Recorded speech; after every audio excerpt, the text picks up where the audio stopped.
নমস্কাৰ মোৰ দহতীয়া অসম ইউটিউব চেনেললৈ আপোনালোকক স্বাগতম জনাইছো। আপুনি যদি মোৰ দহতীয়া অসম চেনেললৈ প্ৰথমবাৰৰ বাবে আহিছে তেতিয়াহলে মোৰ চেনেলটো লাইক আৰু সাবস্ক্ৰাইব কৰি দিব। তেতিয়াহে আপুনি মই দিয়া নতুন ভিডিঅ'বিলাক আপুনি প্ৰথমে পাব। আজি আমি কথা পাতিব আহিছো অসম পুলিচৰ সিভিল ডিফেন্সৰ বিষয়ে। কিমান কাট অফ যাব পাৰে ফাইনেল লিষ্টত, এক্সট্ৰা মাৰ্ক কিমান আৰু কিমান কাট অফ গৈছিল তাৰ বিষয়ে কথা পাতিব আহিছো। তেতিয়াহলে বলক আজি ভিডিঅ'টো আৰম্ভ কৰো।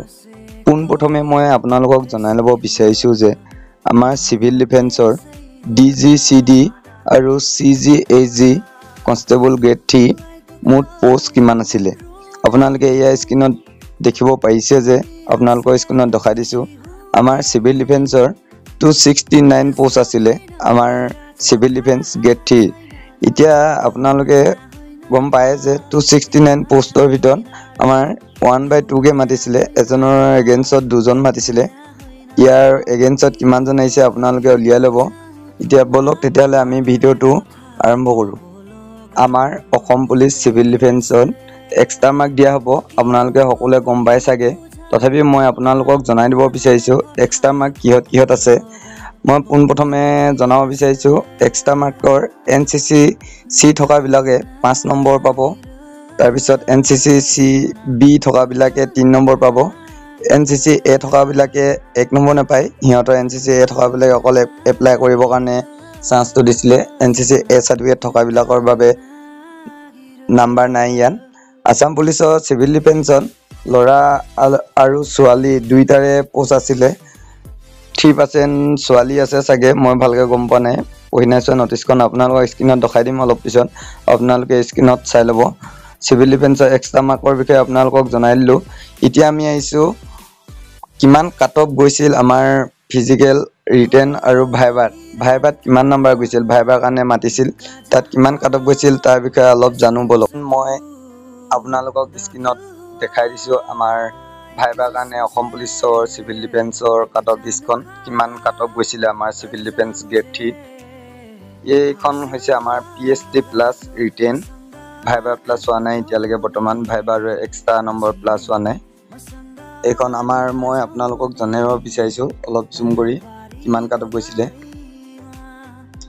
আপোনাৰ কনষ্টেবল গ্ৰেড 3 UR কেটেগৰীত গৈছিলে আপোনাৰ 63.94 ল'ৰাসকলৰ, আনৰিজাৰ্ভত গৈছিলে। তাৰপিছত আছে ফিমেল ছোৱালীসকলৰ 58.36 গৈছিলে। ইয়াত আপোনালোকে দেখিব পাইছে যে সিভিল ডিফেন্সৰ ছোৱালী কাট অফ বহুত কম যোৱা দেখা যায়। সিভিল ডিফেন্সৰ NCC থকা ল'ৰা ছোৱালী বহুত কম আছে, সেইকাৰণে ইয়াত কাট অফটো বহুত কম গৈছে। তাৰপিছত SC সকলৰ ইয়াত কাট অফ গৈছে 60.05, ছোৱালী গৈছে SC ছোৱালী গৈছে 52.55 গৈছে। তাৰপিছত ইয়াত আছে আমাৰ SDP ল'ৰাসকলৰ গৈছে 61.54, SDP ছোৱালীসকলৰ গৈছিল 56.80, STHৰ গৈছিল 32.79। এইটো STHৰ যোনটো কাট অফ দিয়া আছে এইটো অনলি ৰিটেনৰ হয়, ৰিটেনৰ মাৰ্কটো দিছে। ফিমেলৰ গৈছিল 35.78, তাৰপিছত OBC কোটাৰ আছিল 60.34, সিভিল ডিফেন্সৰ ল'ৰাসকলৰ OBC কোটাৰ গৈছিল 60.34, তাৰপিছত ছোৱালীসকলৰ গৈছিল 53.41।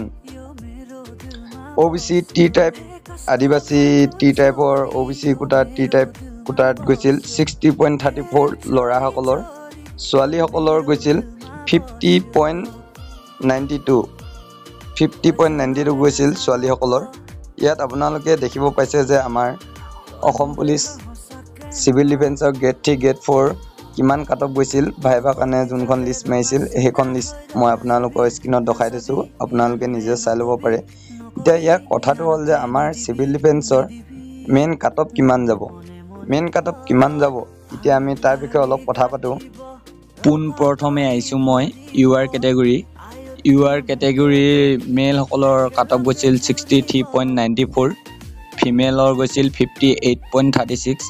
আপোনালোকে জানে যে আপোনালোকে ইয়াত গম পায় যে সিভিল ডিফেন্সত যোনখিনি ইউআৰ ল'ৰা ছোৱালী ইউআৰ কেটেগৰীত নাম আহিছে ইয়াত থকা 60-70% ল'ৰা ছোৱালী AB নহ'লে UB যাবগৈ আপোনালোকে গম পায় নাই মই নাজানো মই আপোনালোকক জনাই দিছোঁ 60-70% ল'ৰা ছোৱালী AB UB নাম আহিছে APRতো আহিছে কিছুমান ড্ৰাইভাৰতো আহিছে ফাৰ্ষ্ট প্ৰেফাৰেন্স আপোনালোকে সিভিল ডিফেন্সত নাই দিয়া চাগে মই জনামতে সিভিল ডিফেন্সত মোৰো আহিছে মানে মই ABত আহিছে আৰু সিভিল ডিফেন্সত আহিছে মোৰ কিন্তু ইউআৰ কেটেগৰী নহয় মোৰ যিমান কাটঅফ মাৰিছে সিমান নম্বৰ আহিছে তথাপিও মই জনাই দিছোঁ যে মেল সকলৰ 63 পাইছে 63 পোৱা ল'ৰাসকলে কিন্তু ABত যাবগৈ AB নহ'লে UBত যদি সিহঁতৰ NCC ASB সাৰ্টিফিকেট নাই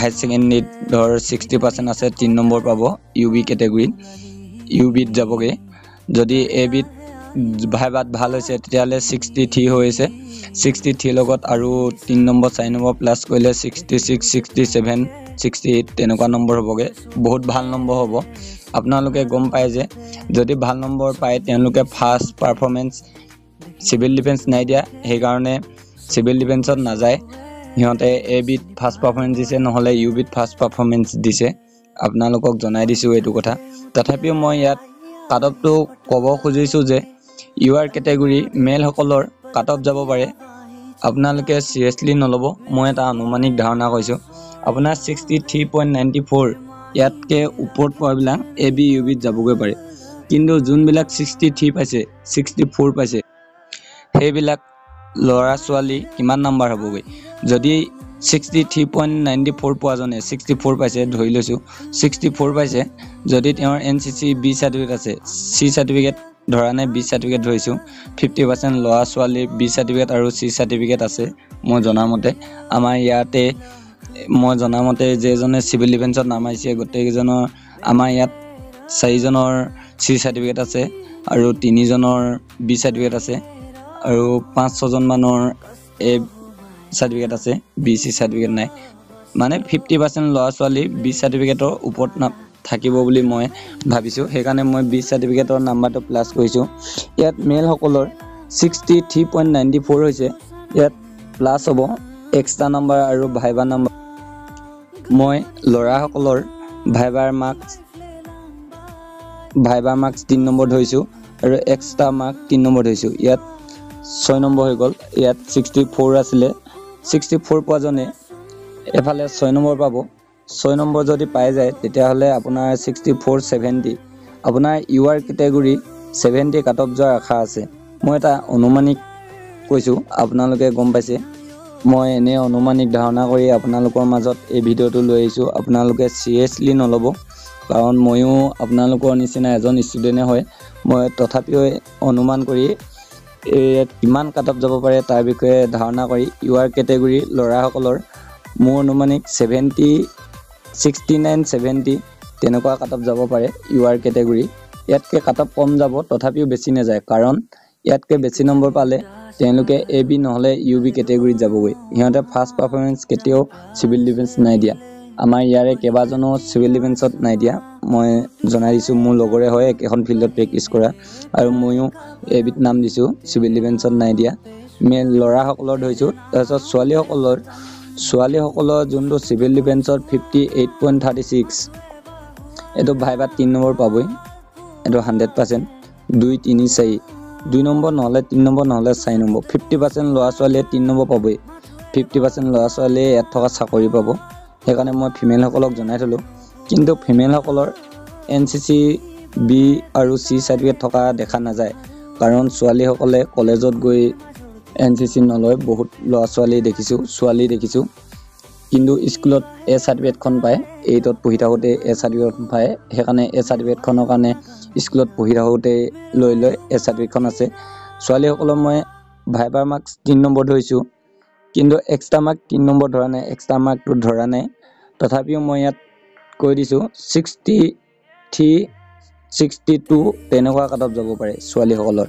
ইউআৰ কেটেগৰী ছোৱালী সকলৰ 62-63 তেনেকুৱা কাটঅফ যাব পাৰে মই আপোনালোকক আপোনালোকে চিৰিয়াছলি নল'ব, মই বাৰে বাৰে কৈছোঁ। এবাৰ আহিছোঁ আমি OBC কোটালৈ। OBC কোটাৰ আমাৰ ল'ৰাসকলৰ কাট অফ গৈছিলে 60.34, ছোৱালীসকলৰ গৈছিলে ফিমেলৰ 53.41। ছোৱালীসকলৰ বহুত কাট অফ কম গৈছিলে। মই ছোৱালীসকলক আকৌ কৈ দিছোঁ, OBC কোটাৰ ছোৱালীসকলৰ কৈছোঁ 53, এফালে 3 নম্বৰ প্লাছ কৰিলে 56 হৈ গ'ল। কিন্তু এক্সট্ৰা নম্বৰ 3 নম্বৰ 50% ছোৱালী OBC 50% ছোৱালী 3 নম্বৰ থকা দেখা যায়। OBC ছোৱালীবিলাকে NCC কৰে, NCC কৰিব যোৱা দেখা যায়। NCC কৰিব যাওঁতে ছোৱালীসকলৰ সেইকাৰণে মই ইয়াত কৈছোঁ 6 নম্বৰ 59, 58, 59 তেনেকুৱা কাট অফ যাব পাৰে OBC ছোৱালীসকলৰ। আপুনি যদি 60 পাই থৈছে তেতিয়াহ'লেতো 100% হৈ যাব OBC ছোৱালীসকলৰ। মই ইয়াত ভাইবা মাৰ্ক ধৰিছোঁ 3 নম্বৰ আৰু এক্সট্ৰা মাৰ্ক ধৰিছোঁ 3 নম্বৰ। আপোনালোকক জনাই দিছোঁ যে ভাইবা মাৰ্ক আৰু এক্সট্ৰা মাৰ্ক 6 নম্বৰ লাগিবই ইয়াত OBC ছোৱালী NCC কৰা দেখা যায়। তাৰপিছত ল'ৰাসকলৰ কৈ দিছোঁ, ল'ৰাসকলৰ আমাৰ ইয়াত কাট অফ গৈছিলে 60.34। ল'ৰাসকলৰ OBC 60.34 গৈছে। ল'ৰাসকলে ইয়াত পাব লাগিব। ইয়াতো মই একেটাই কথা ক'ম যে OBC ল'ৰাসকলৰ এভাৰেজ মাৰ্কে ধৰিম, এক্সট্ৰা মাৰ্ক আপোনাৰ NCC C আছে B আছে আপুনি জনাই দিব কমেণ্ট যোগে। তেতিয়া মই আকৌ এটা যদি কাট অফ লিষ্ট লৈ আনো তেতিয়া আপোনালোকক জনাব পাৰিম যে আপোনালোকৰ কি চাৰ্টিফিকেট আছে বেছিভাগৰ, তেতিয়া মই জনাব পাৰিম। ইয়াতো মই 6 নম্বৰ প্লাছ কৰিছোঁ OBC ল'ৰাসকলৰ। ইয়াত 66.34 পোৱা ল'ৰা ছোৱালীবিলাকৰ ইয়াত চান্স আছে। 66, 66 তেনেকৈ কাট অফ যাব ল'ৰাসকলৰ। কিন্তু OBC ল'ৰাসকলৰ অলপ কম্পিটিশ্যন হ'ব বুলি ভাবিছোঁ মই, কাৰণ OBC ল'ৰাসকলৰ এই নাম নহাবিলাকৰ অনলি চিভিল ডিফেন্সত আহিছে, সেইকাৰণে অলপ মই ইয়াত ল'ৰাসকলৰ কৈ দিছোঁ OBC 66, 67 তেনেকুৱা কাট অফ যাব পাৰে। আজি মই ভিডিঅ'টো ইমানেই লৈ আহিলোঁ। কাইলৈ মই SDP, SDH কি আৰু বাকী থাকিল, বাকীকেইটা চিভিল ডিফেন্সৰ লগত বনাই দিম মই। আজি ভিডিঅ'টো নহ'লে বেছি দীঘলীয়া হৈ যাব। আপুনি যদি মোৰ চেনেলটো লৈ প্ৰথমবাৰৰ বাবে আহিছিলে তেতিয়াহ'লে মোৰ চেনেলটো লাইক আৰু ছাবস্ক্ৰাইব কৰি দিব, তেতিয়াহে মই আৰু নেক্সট ভিডিঅ' আনিলে আপুনি পোনপ্ৰথমে পাবলৈ সক্ষম হ'ব। মোৰ ভিডিঅ'টো শেষলৈ চোৱাৰ বাবে অশেষ ধন্যবাদ থাকিল। Thank U.